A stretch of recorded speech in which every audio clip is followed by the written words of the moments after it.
Hello and welcome everybody from me, Tim Caple, and Scott Minto, who's busy just checking. What are you checking? I'm just putting something in my diary. He's got a date coming. No, A date for the diary. A date for the diary. No, I didn't put it in my diary about that we did Sporting against Braga. Yeah. We are half an hour away, actually, from kick-off in the Classico tonight. The Sporting Club against FC Porto. Great game. And potentially a great game, this, because we saw earlier on this season, Sporting did get beat. They've been beaten twice by them. They've lost the League Cup final a couple of weeks ago, but they were right in that game until the sending off. They've ended with 10 players, both the last two meetings. Potter got sent off in the league meeting, and then Paulinho got sent off in the League Cup final. But I've just noticed again, by the way, you've made sure you're right centre stage, haven't you? So I'm just like your little assistant. I'm Robin to you, Batman. Is that right? Yeah. Look, I've given you a boost. Go on, Batman. Sorry. On the cushion. Anyway, sorry. Go on. So just talking about the game, Ruben Amorim has never beaten Conceição in 6 meetings as a Sporting coach. He did win one when he was with Braga. How is he going to approach this game tonight? Because FC Porto are not at full strength. Both teams have made a few changes. Yeah. What is his mood going to be? Conceição is saying he's still thinking about winning the league title. Well, I think we know that probably isn't the case. But Champions League qualification Conceição? Yeah, Conceição isn't thinking. Amorim isn't thinking about the title. No. But Champions League qualification, they almost certainly are. So this is a must-not-lose game for Sporting Club. Well, I actually think in terms of that, and you're right, that they can't win the title unless they win every single game from here to the end of the season. But Yeah. They do need to sort of try and get into the Champions League. And I actually think the game that I was last with you, which is what I was just putting in there, which I didn't make a date of, was more important in that sense, because they didn't just beat Braga, they really said, have some of that. You know, we're the team that's going to be finishing third at least. So in terms of that, I don't think tonight is as important. But it's, you know, it's two of the big three playing each other. Yeah. So it's always going to be a massive game.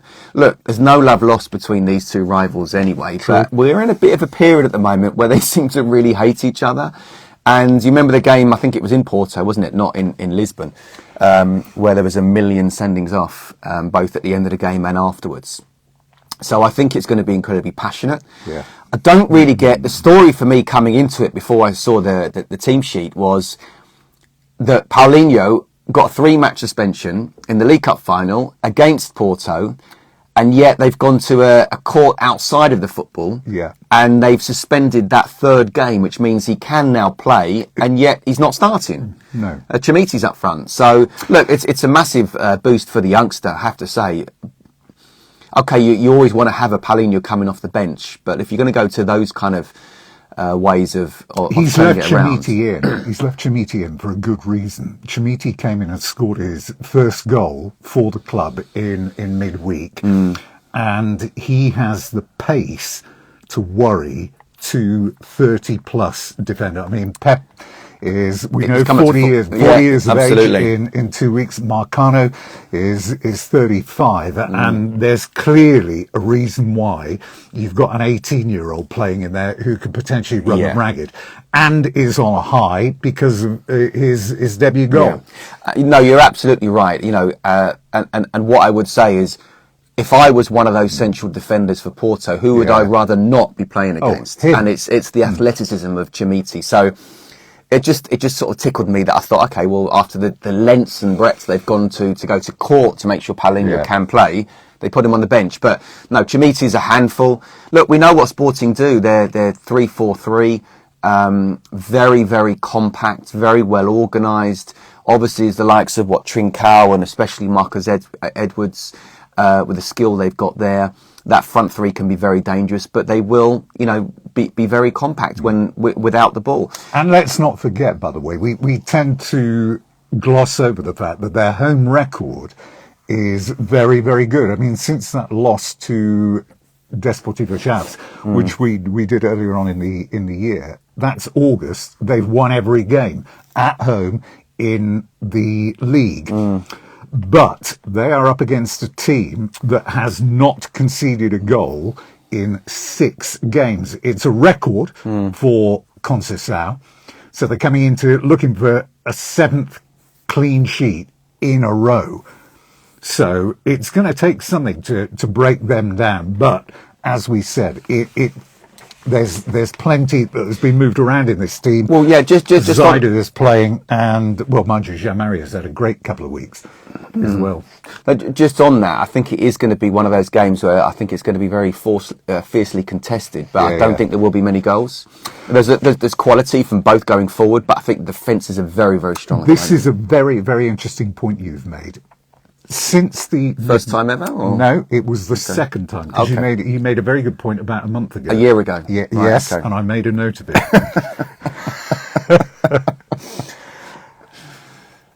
Are you ready? You've forgotten it now, haven't you? No, I haven't. It was about the goals. Since the the early 1980s, when there was a Judao hat-trick and a guy called Mickey Walsh, who was a Blackpool legend right at the time. Mickey Walsh. He scored twice. Since that game, only once has one of these teams scored more than 2 goals in a meeting between the two of them. Is that right? So, yeah, and that was Carlos Carvajal about 10, 11 years ago when he was in charge. So the average number of goals per game over the last 40-odd years in this fixture is 1.67. Well, I don't think we're going to keep to that average in this game, are we? We're not going to get 1.67 goals. But I think it will be... Look, if you're going to ask me what do I think it would probably be a 1-1 draw, which actually would suit Benfica, wouldn't it? Yeah. And it's, not many times you get Benfica fans supporting Sporting. But tonight is one of those. Look, I look at it now, and we've looked at the Portuguese website. They've got Porto down as 4-4-2. I can see it being more of a 4-3-3. Andre Franco is perhaps more of an attacking midfielder, in my opinion. It might even be the old sort of Christmas tree formation as well, with Taremi up front and Pepe and Galeno in behind. So it's going to be interesting to see. But one thing you do know is it's going to win for a great game, Tim. These are the type of games that I look forward to weeks ahead, and I'm really looking forward to this one. Just a quick word on the route to success for Porto today. So what they're talking about, the key to a victory here today is the use of Pepe and Galeno.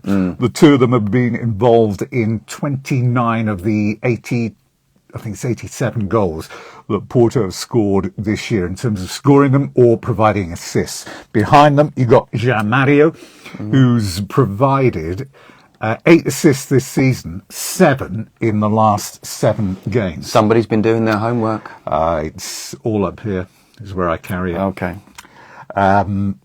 So, the wingers, Galeno has finally started to show the form that they knew that he had. Yeah. So it's taken about a year to get him into it. Well, to be fair to him, even before the World Cup, I think, and in the Champions League, he was playing very well and he was making big difference to Porto.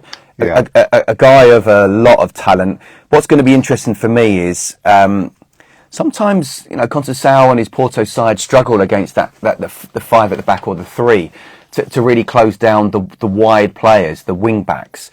So sometimes he asks Uribe to drop in there, which then makes it 3 centre-halves themselves when they haven't got the ball. So the full-backs can push on and push on their wing-backs as well. So again, tactically, I think it's going to be very, very interesting. Uribe, I was just going to mention Uribe, on Newcastle's radar, 60 million plus release clause. Sorry, not Uribe, Ugarte. On the bring maybe a move in the summer. Possibly. No, I actually like both of those players, to be honest with you. I thought Ugarte was man of the match in the game against Benfica earlier on in the season. It wasn't that long ago, was it? Where you were expecting Benfica being the sort of better side in better form to to kind of dominate Sporting, but actually it was probably, if anything, a little bit the other way around. And I thought Ugarte was just superb running it in midfield. So whether it be him or whether it be Uribe, I think both those players could play in the Premier League for sure. Yeah, Uribe's contract coming up to the end this season, 31 years of age. No new deal in place for him just... Look, well, despite his age then, he'd be a good free transfer, wouldn't he? Yeah. Oh, yeah. Absolutely right. Quick word on the opening couple of weeks for Enzo Fernandez, drawing again. A lot of praise from all who are watching him. I was at the game yesterday. Yeah. What did you think? I thought for the first 30 minutes, he ran the show. Him and Joao Felix. Yeah.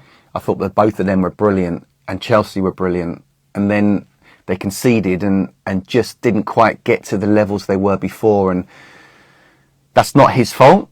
Yeah. I still think he showed... look, is a central midfielder worth £100 million? I'm not so sure, but is he potentially one of the best midfielders in the world? Absolutely. And a lot of people were saying about the battle between him and Declan Rice, because Declan Rice is probably going to get sold as well, and that Declan Rice should be worth more.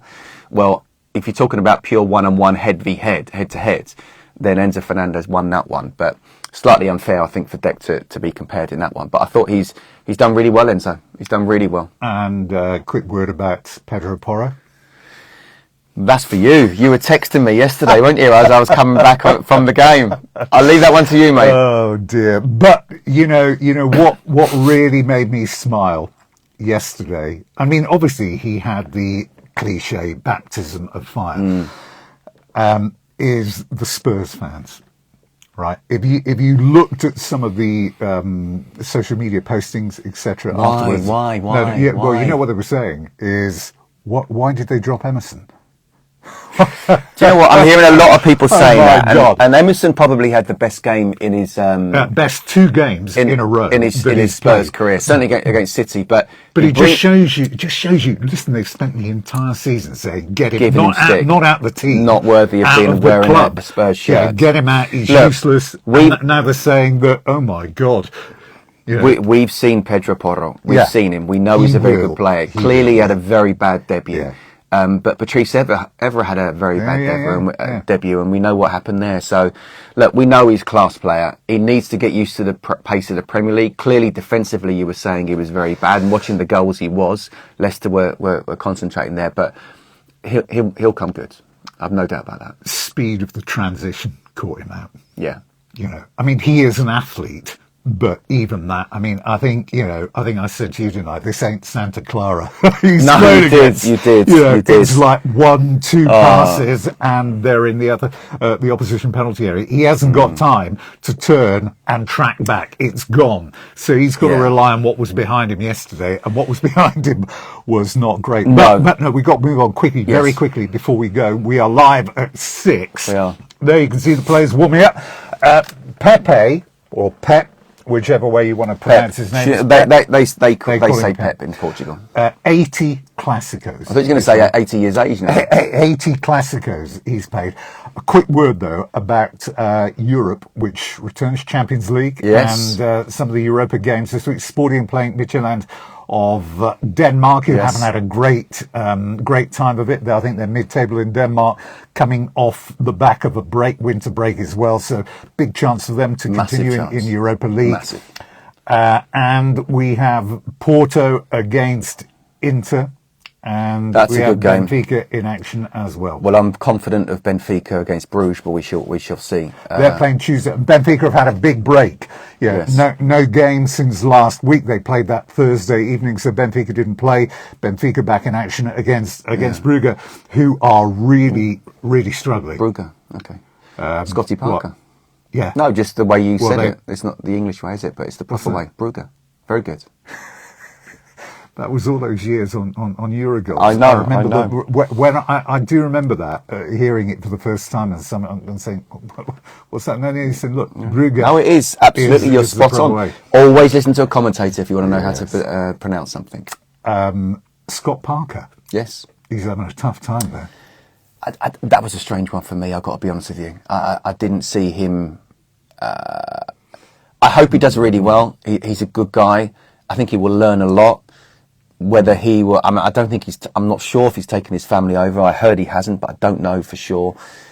That's not an easy one, that one. So, look, from Benfica's point of view, I really hope that Benfica get through that one, and that's where the Enzo Fernandez deal. I'm delighted for Chelsea with my Chelsea hat on, gutted for Benfica with my Benfica hat on, because I do believe that Benfica could have gone deep into the competition with Enzo Fernandez, and hopefully still they do. They've won 1 in 10, Brugge.